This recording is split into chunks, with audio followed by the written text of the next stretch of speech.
তারিখ মারা যান এবং তার এই মৃত্যুটা একটি অবহেলাজনিত কারণে হয়েছে।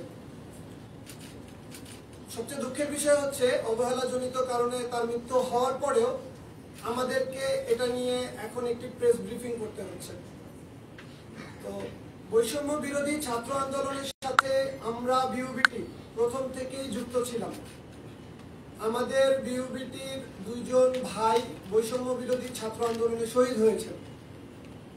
আমরা বৈষম্য বিরোধী ছাত্র আন্দোলনের ছাত্রদের পক্ষ থেকে আমাদেরকে সর্বোত্তম সাহায্য করার জন্য বাংলাদেশের সকল ডাক্তারবৃন্দকে ধন্যবাদ জানাচ্ছি। আমরা যেহেতু মিরপুরে অবস্থান করছি, আমাদের মিরপুর 10 এবং তার সংলগ্ন যতগুলি হাসপাতাল আছে, আমরা প্রত্যেকটা হাসপাতালে ধন্যবাদ জ্ঞাপন করে তাদেরকে শুভেচ্ছা জানিয়ে এসেছি আমাদের পাশে থাকার জন্য। তারই প্রেক্ষিতে বলতে চাই, আমাদের কোনো ছাত্র ভাই কোনো ডাক্তারদের সাথে খারাপ ব্যবহার করেছে এটা আমরা বিশ্বাস করি না, এবং আমরা ডাক্তারদের উপর যে হামলা হয়েছে বা তাদেরকে যে হেনস্থা করা হয়েছে এটার তীব্র নিন্দা জানাই।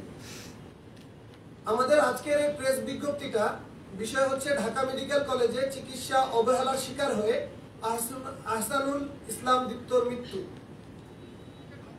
সাম্প্রতিক বৈষম্য বিরোধী ছাত্র আন্দোলনে আমাদের শিক্ষার্থীরা যখন বিভিন্ন জায়গায় আহত হয়, তখন এই ডাক্তার ভাইরাই আমাদের পাশে এসে দাঁড়িয়েছেন। তারা শুধু আমাদের ভাই না, তারা আমাদের সহযোদ্ধা। তাদের সাহায্য সহযোগিতা ছাড়া আমরা এত বড় স্বাধীনতা অর্জন করতে পারতাম না। যদি আমার নিজের কথাই বলি, আমি নিজেও গুলিবিদ্ধ হয়েছিলাম এবং তাদের থেকেই সেবা নিয়ে আজকে আমি সুস্থ হয়েছি। 31শে আগস্ট শনিবার ঢাকা মেডিকেল কলেজ হাসপাতালে দায়িত্বরত ডাক্তারদের উপর হামলার ঘটনায় আমরা বিউবিটি শিক্ষার্থীর পক্ষ থেকে নিন্দা ও প্রতিবাদ জানাচ্ছি। ঘটনার সুষ্ঠু তদন্ত সাপেক্ষে দোষীদের চিহ্নিত করে অতি দ্রুত পদক্ষেপ নেওয়ার জন্য সংশ্লিষ্ট সকলকে অনুরোধ জানাচ্ছি। আমার পাশে যে বসে আছে শরীফ, ও দীপ্তর শুধু ক্লাসমেট না, বন্ধু, রুমমেট এবং একই সাথে রান্না করে খাওয়া ছেলে। আমার মনে হয় হাসপাতালে যে ঘটনাগুলি ঘটেছে ওখানে যেহেতু ও ছিল, ওর থেকে বাকি বিষয়টা আমরা শুনলে বেশি ভালো হবে।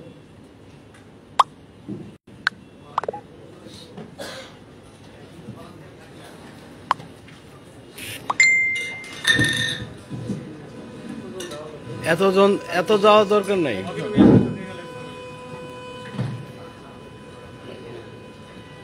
আসসালামু আলাইকুম। আমি ইসলাম শরীফ, শিক্ষার্থীদের বিরুদ্ধে প্রভাববন্ধা 31শে আগস্ট সকালে যার যে মৃত্যুবরণ করেছে সে আমার ক্লাসমেট, সে আমার রুমমেট। আমরা একসাথে থাকি, একই প্লেটে ভাত খেয়েছি। অনেক দুঃখের সহিত বলতে হচ্ছে যে আজকে সে আমাদের মাঝে নেই, বেঁচে নেই।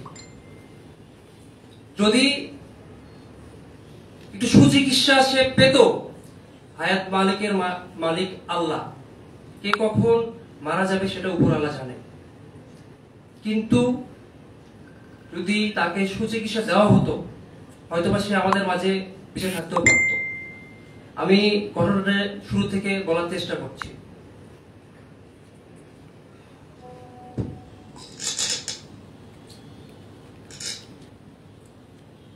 তিরিশে আগস্ট শুক্রবার সন্ধ্যায় দীপ্ত বের হয়। তার ভাষ্যটি এমন ছিল যে, শরীফ আমি আসবো, আমার আসতে একটু লেট হবে।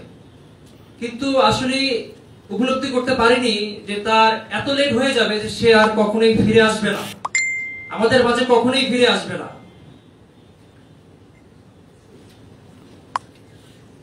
যখন সে বাইরে যায়, তার উদ্দেশ্য ছিল যে তার একটি ফ্রেন্ড সে আসলে দেশের বাইরে চলে যাবে, সেই উদ্দেশ্যে সে রওনা দেয়।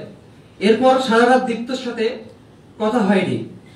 পরবর্তীতে পরের দিন একটি গ্রুপে সকালে বিসিএস কোচিং ব্যাংক গ্রুপে আনুমানিক 2 ঘটিকার সময় একটি পোস্ট দেখি। পোস্টে এমন একটি লেখা যে একটি রোগী, অজ্ঞাতনামা একটি রোগী, সে ঢাকা মেডিকেল কলেজের আইসিইউতে ভর্তিরত রয়েছে। আমরা সেটি খবর পাওয়ার পর তার উদ্দেশ্যে রওনা দেই, ঢাকা মেডিকেলের উদ্দেশ্যে রওনা দেই। আমরা আসলে মেট্রো রেলে করে রওনা দেই। আমরা শাহবাগে নামার পর যে পোস্টটি আমরা দেখে যে শনাক্ত করতে পেরেছিলাম যে এটা আসলে আমাদের দীপ্ত, আমরা ওনাকে ফোন দিয়ে বলি যে আমরা তো শাহবাগে নেমেছি, এখন আমরা কোথায় যাব? তিনি বলে যে মর্গে আসেন। আসলে এই কথাটা যে শুনতে হবে যে সে আর নেই, যে আমরা তখন পর্যন্ত জানতাম না যে সে আসলে আমাদের মাঝে নেই। আমাদের আসলে আমরা যারা রওনা দেই প্রথমে, যে আমাদের যে মানে কি বলবো, আমরা তার মুখে দিয়ে শুনতাম যে তার ফোন কেন বন্ধ, সে কেন আইসিইউতে ভর্তি, কেন এমন একটা বিজ্ঞপ্তি ওখানে দেওয়া হয়।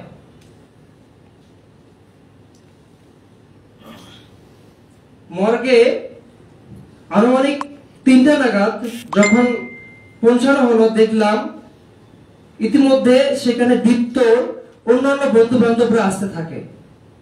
দেখতে পারি দীপ্তের লাশ মর্গে যখন মর্গের গেটটা খুলে দেওয়া হয়, দেখি দীপ্তের লাশটি, মৃতর দেহটি ফ্লোরে পড়ে আছে, রক্ত মাখা, সাইডে অনেক রক্ত সেখানে পড়ে আছে। সে বিছানার মধ্যে দীপ্তের লাশ পড়েছিল, বিছানায় উদ্ধারকারী এক ব্যক্তি।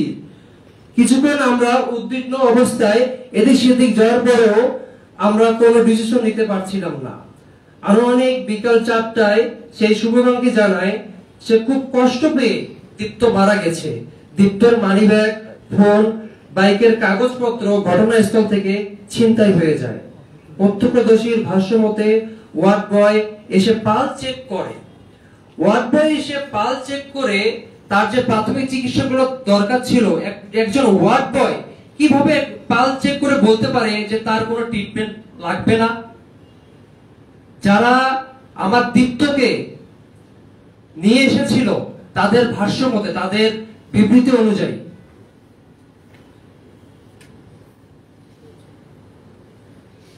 যখন আমরা তাদের যে ভিকটিম যারা ওখানে ছিল তাদের যখন ভাষ্য মতে যখন আমরা শুনি, তখন যে আসলে ওই সময় কর্মরত কারা ছিল, কোন ডক্টর ছিল, কোন নার্স ছিল, কোন ওয়ার্ড বয় ছিল, যে আসলে সেটার জন্য রেজিস্ট্রি খাতা দেখতে চাইলে, আমরা যখন কর্তৃপক্ষের কাছে যাই রেজিস্ট্রি খাতা দেখতে চাইলে উপস্থিত জনতার ভিড়ে হাসপাতালের কর্তৃপক্ষ থেকে এক পর্যায়ে রেজিস্টার খাতায় দেখানো হয়। তখন 29 তারিখ ও 31 তারিখের নথিপত্র পাওয়া যায়, কিন্তু 30 তারিখের কোনো নথিপত্র আমাদেরকে দেখানো হয়নি, রেজিস্টার বুকে কোনো ছিল না।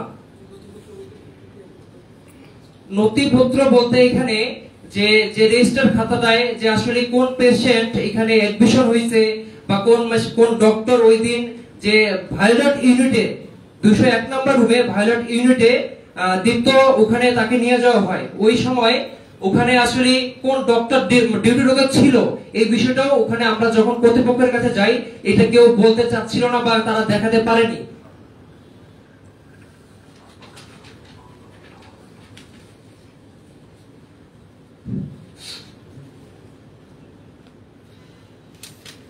আনুমানিক বিকাল 5টায় ডিএমসি মহাপরিচালক এই রুমে আলোচনা করা হয় যে কেন দীপ্তের সুচিকিৎসা দেওয়া হয়নি।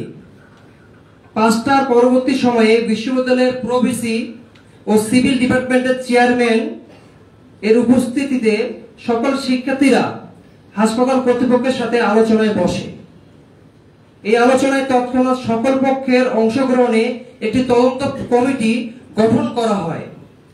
উক্ত সভায় ডিউটি ডক্টর সকল শিক্ষার্থীদেরকে ইন্ডিকেট করে সন্ত্রাসী বলে আখ্যা দেওয়া হয়। সাময়িক কিছুক্ষণের জন্য উত্তপ্ত বা বিনিময় হয়। পরবর্তীতে বিশ্ববিদ্যালয়ের প্রো ভাইস চ্যান্সেলর সকল শিক্ষার্থীদেরকে এক রাত 8টার মধ্যে ঢাকা মেডিকেল কলেজ এরিয়া ত্যাগ করতে বলে এবং আদেশ দেন শিক্ষার্থীরা উক্ত নির্দেশনা অনুযায়ী ঢাকা মেডিকেল কলেজ এরিয়া সম্পূর্ণভাবে ত্যাগ করে আমরা যে যার বাসায় চলে আসি। শান্তিপূর্ণভাবে আমরা যে যার বাসায় চলে আসি।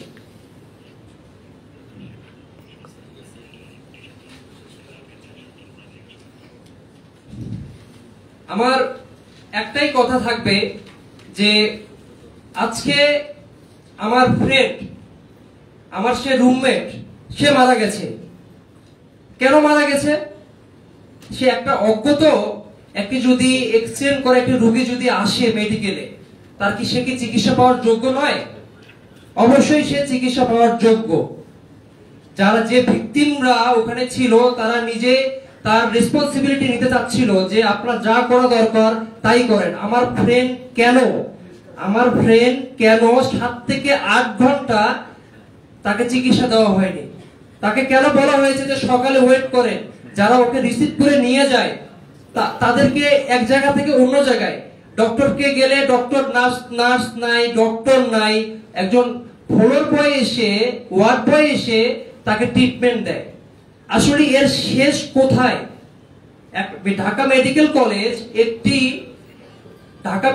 কলেজ একটি আস্থার জায়গা, এটাকে আসলে ধরে রাখতে হবে। আমি কোনো ইন্ডিকেট করে কোনো ডক্টরকে এই কথা বলতেছি না, ডক্টররা মানুষের সেবায় নিয়োজিত, কিন্তু এখানে কিছু সংস্কার হওয়া দরকার, এই সিস্টেমের পরিবর্তন হওয়া দরকার। আজকে আমার ফ্রেন্ড মারা গেছে, কালকে আপনার ভাই মারা যাবে। আসলে এটা একটা সুষ্ঠু তদন্ত অনুযায়ী আমার ফ্রেন্ড যে বিনা চিকিৎসায় মারা গেছে, আমি এটার বিচার চাই। প্রশ্ন কি এখন করব নাকি আপনাদের প্রশ্ন পর্ব নেওয়া হবে? একটু শেষ করি আমরা। আমাদের কিছু দাবি আছে, এরপরে আমরা একটু শর্ট শেষ করে একটু শর্ট করেন।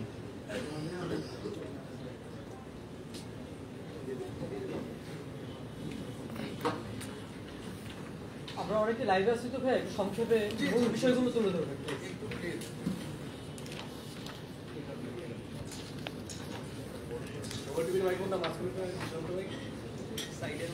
দরকার নাই, সময় দরকার নাই। আসসালামু আলাইকুম, বিসমিল্লাহির রহমানির রহিম। উপস্থিত সকল গণমাধ্যম কর্মীর মাধ্যমে আমি দেশবাসী এবং সকলের কাছে জানাতে চাই, আমার নাম হচ্ছে আবু হাসনা, আমি শিক্ষার্থী বিউবিটি। আমাদের দাবি নাম্বার 1, আমার ভাই বন্ধু চিকিৎসাজনিত ব্যর্থতায় মারা গেছে, এর বিচার চাই এবং ঢাকা মেডিকেল কলেজে 30 তারিখের রেজিস্টার খাতার পেজ ছেঁড়া কেন তা আমরা জানতে চাই। 2, ডাক্তারদের হামলায় জড়িত অভিযুক্তদের সুষ্ঠু তদন্ত সাপেক্ষে বিচার হোক। আই রিপিট, ডাক্তারদের হামলায় জড়িত অভিযুক্তদের সুষ্ঠু তদন্ত সাপেক্ষে বিচার হোক। 3, তদন্ত কমিটি গঠন করা হলেও কোনো তদন্তের রিপোর্ট ব্যতীত কেন মামলা রুজু করা হলো? এজাহারে যে শিক্ষকের নাম উল্লেখ করা হয়েছে, এই নামে কোনো শিক্ষক বিইউটিতে নেই। অধিকন্তু উক্ত কথিত এই 3 জন শিক্ষার্থীর নামেও অত্র বিশ্ববিদ্যালয়ে কোনো শিক্ষার্থীকে আমরা খুঁজে পাইনি। উল্লেখ্য যে ওই দিন 31শে আগস্ট 2024 আলোচনায় সিদ্ধান্ত হয়েছিল যে তদন্তের পর দোষী ব্যক্তিদের বিরুদ্ধে ব্যবস্থা গ্রহণ করা হবে, কিন্তু তদন্ত রিপোর্ট ব্যতীত রুজুকৃত বিইউবিটির নাম করে যে মিথ্যা মামলা দেয়া হয়েছে তা অনতিবিলম্বে প্রত্যাহার করতে হবে। উল্লেখ্য যে বিইউবিটির নাম দিয়ে যে 4 জনের মামলা করা হয়েছে তারা কেউই বিইউবিটির সাথে কোনোভাবে সম্পৃক্ত না। 4, কোনো ধরনের কোনো রিপোর্ট ছাড়াই সকল মিডিয়ায় বিইউবিটির নাম প্রচার করে বিইউবিটির সুনাম ক্ষুণ্ণ করা হয়েছে। আমরা এর সুষ্ঠু বিচার চাই। এই 4টি দাবি আমাদের। ধন্যবাদ। জি, আপনারা প্রশ্ন করতে পারেন। প্রথম বিষয় হচ্ছে ঢাকা মেডিকেলের গতকালকে নিশ্চয় আপনারা জানেন যে পেছন দিয়ে যান। ঢাকা মেডিকেলের চিকিৎসকরা কালকে ওরা সংবাদ সম্মেলন করেছে এবং তারা 3টি ঘটনা উল্লেখ করেছে সেখানে। যে প্রথম ঘটনা আপনাদের যে শিক্ষার্থী যিনি মারা গেছেন তার বন্ধু বান্ধব হসপিটালে গিয়ে চিকিৎসকদের উপর হামলা করেছে, এই বিষয়ে আপনারা কি বলবেন? বিষয়টা হয়েছে আমাদের সাথে ডাক্তারদের সাথে কোনো মারামারি হয়নি। ডাক্তারদের সাথে আমাদের উত্তপ্ত বাক্য বিনিময় হয়েছে। একজনেই বলেন। না, লাগবে না, আপনি জি, ভাই আপনি শোনেন ভাই। বিষয় হয়েছে আমাদের সাথে ডাক্তারদের সাথে কোনো মারামারি হয়নি বা কোনো হাতাহাতির ঘটনাও ঘটেনি। আমরা আমাদের শিক্ষার্থী ভাইয়েরা এবং আমাদের যে দীপ্তর বন্ধু বান্ধব ও আত্মীয় স্বজন যারা হাসপাতালে ছিল, তারা নিজের পরিবারের একজন হারানোর কারণে শোকাহত ছিল। এবং যখন এই হাসপাতাল কর্তৃপক্ষ যখন আমাদেরকে সন্ত্রাসী বলে আখ্যায়িত করে, তখন কনফারেন্স রুমের মধ্যে আমাদের উত্তপ্ত বাক্য বিনিময় হয়, কিন্তু কোনো হাতাহাতি বা হামলার কোনো ঘটনা ঘটেনি। উপরোক্ত বিষয়টা আমরা এভাবে বলতে পারি, ওখানে উপস্থিত যে সাধারণ রোগীর আত্মীয় স্বজনরা ছিল ওইখানে, তারা যখন ডাক্তারদের উপরে এই সুযোগে হামলা করার জন্য আসে, আমাদের সাধারণ শিক্ষার্থীরা ডাক্তারদেরকে সেভ করার জন্য এগিয়ে যায়। আমি পূর্বে জানিয়েছি আপনাদেরকে যে আমাদের বিউবিটি বৈষম্য বিরোধী ছাত্র আন্দোলনে সক্রিয়ভাবে অংশগ্রহণ করেছে এবং আমরা দৃঢ়কণ্ঠে বলতে পারি যে মিরপুর সবার প্রথম আমরাই দখল করেছিলাম। সেই ক্ষেত্রে আমাদের ভাইয়েরা বা আমাদের সাথে যারা ছিল তারা কোনোভাবেই উক্ত হামলার সাথে যুক্ত নয়। আচ্ছা, আমরা শুনেছিলাম যে আপনাদের ঢাকা মেডিকেল কলেজের যে বোর্ডের ডিরেক্টর রয়েছে